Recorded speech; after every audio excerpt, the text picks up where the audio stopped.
Hello, I am Ed Raby, otherwise known as the Rabbit Atheist, former pastor turned atheist, now a compassionate anti-theist. Welcome to my channel. You are free to like or dislike the video, so please feel free to hit those buttons. Feel free to comment below, and I would appreciate if you subscribe to the channel and hit your notification bell for more content as it is released. This video is dropping on a Sunday and at an odd time, which I'll explain in a moment. It also has a little bit different prefix than anything I mentioned on Thursday. The reason for this is I've been racking my brain with a question of how to deal with this particular subject matter. In this case, it's not a rabid rant. I'm not reacting to some comment or some idea per se, although I am in some ways halfway. It is not really a case of immoral Bible either, because I'm not really reacting to what I consider immorality in the Bible, although that is part of it. And the more I thought about it, and the more I began to talk about my comments or think about my comments about the idea of what I do here on the channel being kind of a pulpit, I realized that I had the makings of a good sermon, an anti-sermon, however, not a sermon that most Christians would hear in church. So I decided, maybe from time to time I should preach a sermon. Do atheists preach sermons? Might be a good idea for discussion in the comments, and I know a lot of people have kind of a negative reaction to sermonizing because of their experiences. I don't mean to do that, and I do want to be very sensitive about that, but I think when you really look at a sermon, it's nothing more than a speech, and in particular, it's a speech about religious matters and religious thoughts, ideas, and theology. And I'm not going to really do that today. My interest today is to kind of react to a story I heard, thanks to Rachel Oates' channel, where she brought up this story of someone who had heard from God and had a very negative consequence, and I wanted to talk about that. At the same time, I wanted to address the subject of Abraham. I think I mentioned that in a couple of videos ago as kind of an immoral Bible story. And so I found myself, well, how do I combine the rabid rant and immoral Bible? And I decided that the best way to do that is to do it with a sermon. In my career as a minister, I would estimate after 20 years, I did have a couple years where I wasn't in the pulpit during those 20 years, but I had churches where I'd sometimes preach twice a week. There was a couple of times where I was preaching 2 sermons to 2 different churches. And there was one church, I think I was preaching 3 messages a week. So I would estimate, if I average it out, let's just average it out to 1 sermon a week.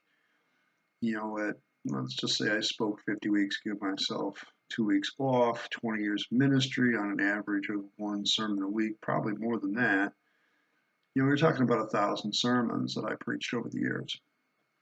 And I guess looking back at it, I was reinforcing a faith for a good chunk of that, about 17 years of that I actually had, 16, 17 years. And for the last part, I was preaching sermons, hoping to utilize them to help people live better lives. And so I'm not saying that sermonizing is necessarily a bad thing. It's something weird for me to consider after having a pulpit for 20 years. This YouTube channel has become my pulpit, but I want to introduce this new series called The Anti-Sermon because this is not the kind of sermon you're going to hear in church. I am going to be openly critical of the text that I preach. I am also going to bring in stuff like I used to do when I sermonized. I would bring in stories from outside in the real world. I used to make analogies to the real world. I preached a series of messages where I used movie titles that were popular at the time. I've used all kinds of things where I bring in some sort of outside idea and couple it with the Bible. I'm going to still do that, but I'm going to head in a clear, different direction than I did before. And so for anti-sermon number 1, the title for today's message is Abraham is not a hero. And our biblical text today is Hebrews 11:17 through 19. It says, by faith Abraham, when he was tested, offered up Isaac, and he who had received the promise was offering up his only begotten son. It was he who it would be said, in Isaac your descendants shall be called. He considered that God was able to raise people even from the dead, which he also received him back as a type. I'm going to also now read a story in the world that I was made aware of thanks to Rachel Oates, of a man who believed he heard from God, and it had drastic consequences. Now, this is a repeat story. It was repeated at January 16, 2020 on Oxygen Crime News. I'll provide a link for this one in the description so you can read it for yourself. But I'm going to read the headline, and I'm going to read what the story is. And it's a rather shocking one. Man who allegedly killed baby daughter to fulfill God's prophecy should be declared irrestorably incompetent, doctor says. Mark Hambrick allegedly confessed to killing his 18-month-old daughter, Amina, in New Orleans in 2017 to satisfy a divine plan, which also requires his execution, police said. A man who allegedly believes a higher being instructed him to kill his daughter and that he too must be executed so he can join God's kingdom, could be declared mentally incompetent to stand trial after a strong cocktail of psychiatric drugs failed to halt his delusions.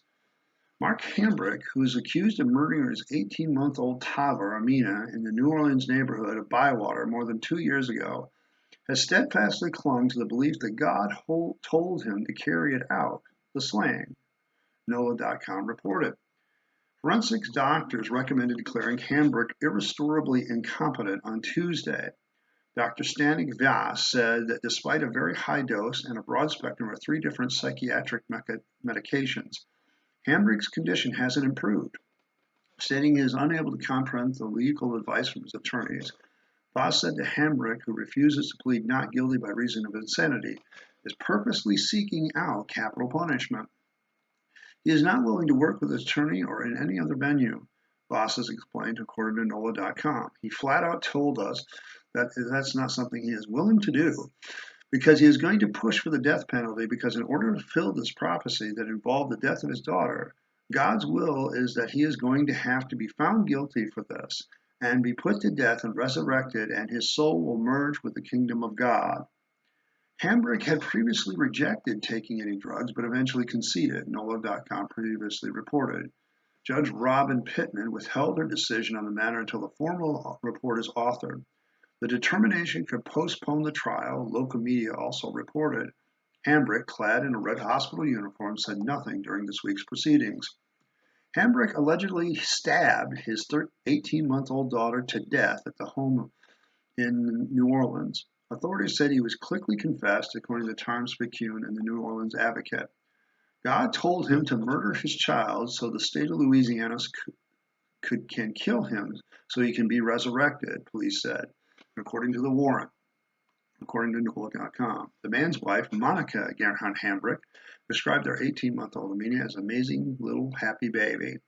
She told NOLA.com that her husband was a public administration nerd who worked at the New Orleans Sewage and Water Board. She said the couple's baby girl was born in April 2016. The only thing that makes sense is that Mark had some cataclysmic psychiatric event, she told the New Orleans newspaper in 2018. Neighbors at the time were also shocked, stating that Hambrick appeared to be a loving father and hadn't shown any signs of psychological distress. I'm floored. There's no indication of anything at all, neighbor Shannon Smith told Times-Picayune and the New Orleans Advocate. She described the accused killer as a community leader. He was the glue of the woman, a social worker said. Bass, a forensic psychiatrist, expected to turn over a copy of a written report to the case to the judge by February 4th. According to NOLA.com, if the court proceeds upon the recommendation of the doctors, Hamrick would likely face indefinite confinement in a Louisiana mental hospital. End of story. Now, let's ask ourselves a question. Why are we shocked at such a crime? I'm going to state for the record that our humanity says that we should be shocked at such a crime. The death of any child at the hands of their parents is something that most parents cannot comprehend. They for any reason. We have seen many men and women kill their children over the years, and I have never, ever heard of it being described as a good thing. Now, we can debate the mental state of such individuals many, many times. Sometimes it's stress brought on, sometimes it's going forward with a lot of other things, and a person's mind just comes unglued. Mental illness is a real thing.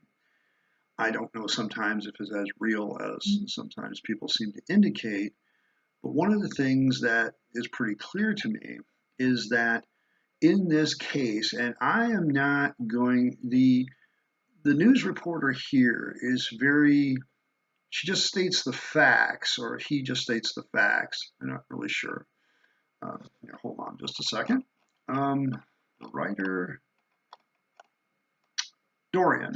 Okay, well, that still doesn't clear up because I know a couple women who are named Dorian too. So he or she is telling us that this guy's rationale was a biblical prophecy. And that because he heard this biblical prophecy, he believed it so much, either he heard it or it came up in his head, he believed that he would be resurrected and join the kingdom of God. But in order to do that, he had to do a crime that was so heinous that would get him the death penalty. He then kills his own 18-month-old daughter, knowing full well that that will be considered evil enough to be placed into a position of capital punishment. Now, all debate aside, I'm going to say that probably 99.9% of us, unless you're some sort of psychopath, and I use a very technical definition, if you truly don't have any moral sense of right and wrong, probably not. But if you have any kind of sense of moral right and wrong, all of us are going to say that this guy did something very evil. He did something very bad. He did something that maybe he deserves some sort of psychoanalysis for, and apparently he got it. But the question then becomes, and I'm going to level this at those of people of faith, if this guy is irrestorably incompetent, if he has done something unspeakably evil because he believed that he was hearing from God, on what basis do you, as a Christian, look at Abraham and think of him as anything but a villain? This passage bothered me long before I deconverted. It is a difficult passage, and it is almost dismissed away.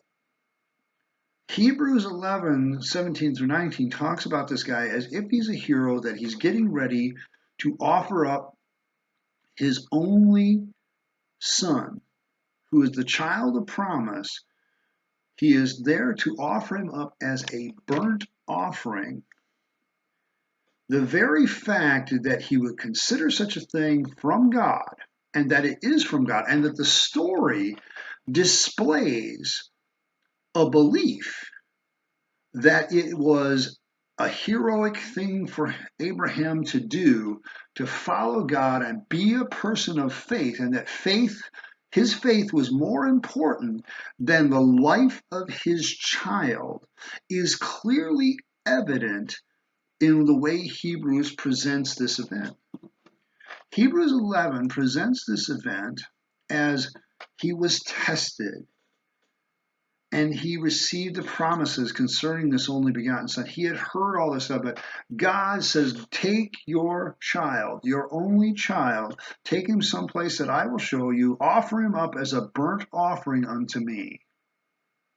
And somehow, this is supposed to be considered both a righteous act and an act of faith. And yet we will look at the story of Mark Hambrick and call him a nut. I will know some Christians that will call him a nut job. And I have to ask the question, on what basis do you make the distinction, Christian? Well, the other guy obviously didn't hear from God. On what basis do you make that distinction that one really heard from God and one didn't? One is written in a book, and the other one is attested to in a court of law. On what basis do you make a distinction between these two men? Both of them were hearing a promise from God about his kingdom. Both of them were going forward with their belief that this was true, that this was a promise. Both of them took action based on the prophetic word that they had received and went forward with that prophetic word. On what basis do you say that Abraham is a good guy doing the right thing and Mark Hambrick is a bad guy doing the wrong thing? When the stories are so similar, it's ridiculous. Now, there are some important differences, but at the same time, the mentality that is required, the absolute backwards, immoral mentality that's required to turn a guy like Abraham, who is doing something very similar to Mark Hambrick, who you consider a villain, but when Abraham does it, suddenly religion has indoctrinated you so much that you will flip over what you think is right and wrong in your head. And you will absolutely abandon your natural human reality to follow a religious book which basically tells you, if God comes along and says, offer up your children to me as a burnt offering, you better do it. It doesn't matter how much you love your kid. It doesn't matter how much you think of them. It doesn't matter how innocent they are. If God demands you that you sacrifice your kids, you better go forward with it. Well, I don't think Abraham was really going to do it. He knew God was going to stop. Did he now? It's not very much of a test if Abraham knows God's just kidding.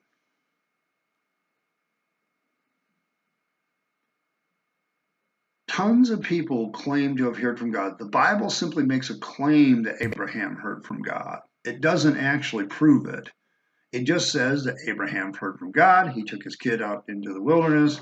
He binds Isaac up and puts him on a thing of wood. He gets the fire ready. He's got a knife up. He raises the knife, and all of a sudden God says, hey, whoa, stop.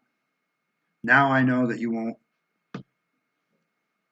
withhold your son from me. Now, as an open theist, I could make an argument that God really didn't know. He only knew the possibilities that Abraham would either obey him or disobey him. And that's why it's a real genuine test. Except the real problem that I've had with this passage for years, I never talked about, which is, how the hell can we say that God is a moral God when he advocates killing your own child as a test of faith?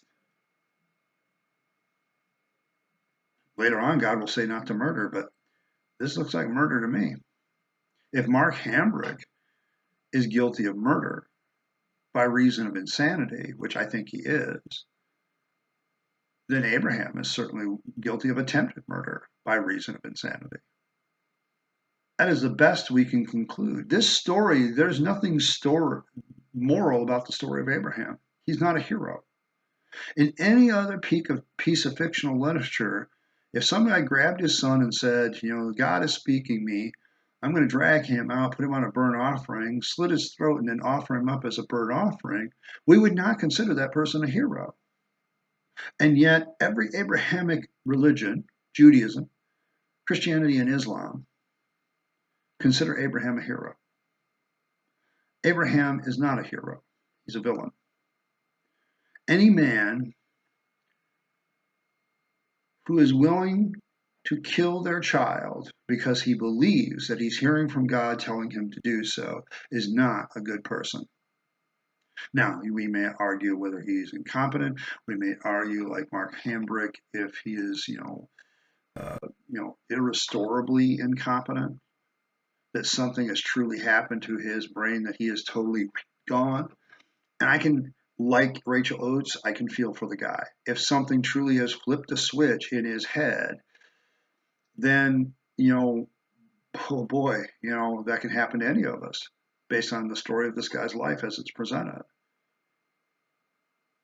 And so I can feel for his humanity. I can feel for the humanity of mom who just lost her 18-month-old girl. And the 18-month girl that's all she got. It was 18 months. I'm sure they preached her into heaven. It's what you do when little children die.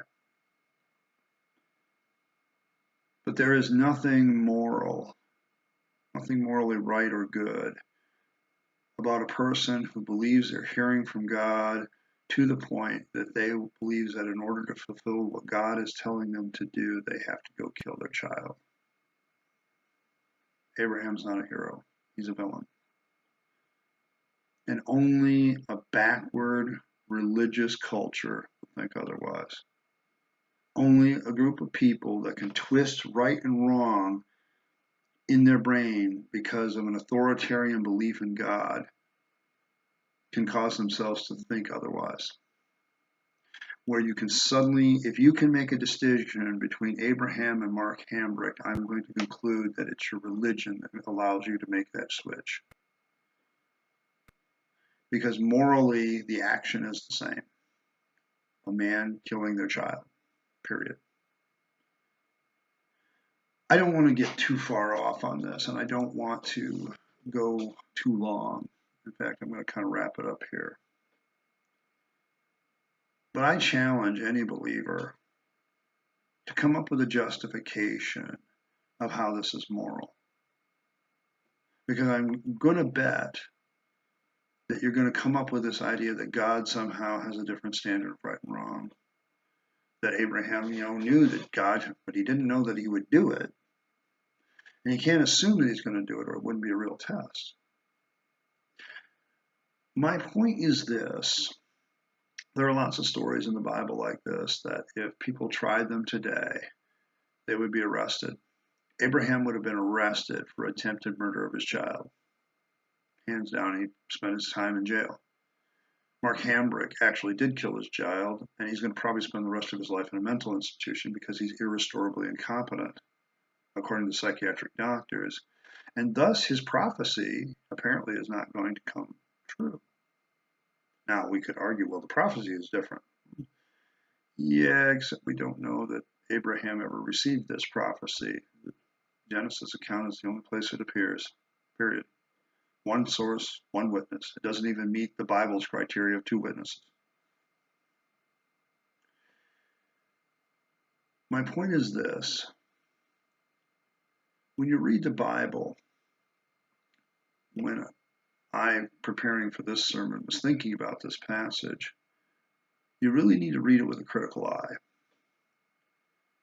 Because if somehow what you would consider normal morality, you can flip over in your head and go the other direction because it's a biblical character, I would say that your religion has pushed you in a mental direction that I would consider a little bit nuts, to use a non-technical term. And if you can believe that a man can hear from God and have to respond to the test of God by killing their only kid, then I would say you have a real serious problem that could lead to other problems. If you can justify any evil act because God told you to do it, then you are far more dangerous than any atheist. Because an atheist will say, I don't care who you are, killing an innocent child for any reason is wrong, even if that reason is, I think I heard from God and I want to exercise my faith. Thank you for coming today, and I appreciate you stopping by my channel. I would be interested in your thoughts and comments on this one. This one's been rolling around in my head for about a week ever since I saw Rachel's Oates' video. I'll link that earlier with a card, and I'll link this story in the description so you can read it for yourself. But that's it for the first anti-sermon. Once again, I'm Ed Ravy, the Rabid Atheist. Comments have a way of influencing and determining the content of Friday's videos, and I will respond to any comment as quickly as I can. Videos are regularly uploaded Monday, Wednesday, and Friday, but as you can see, I can also upload a video at a different time and a different date. One thing I won't tolerate is name calling, so be advised in that comment. Be sure to like and subscribe and get your notifications. Hopefully, I can someday convince you to be a rabid atheist like myself. But in the meantime, I hope you've enjoyed the video, and I've appreciated you stopping by. Have a good day. Goodbye.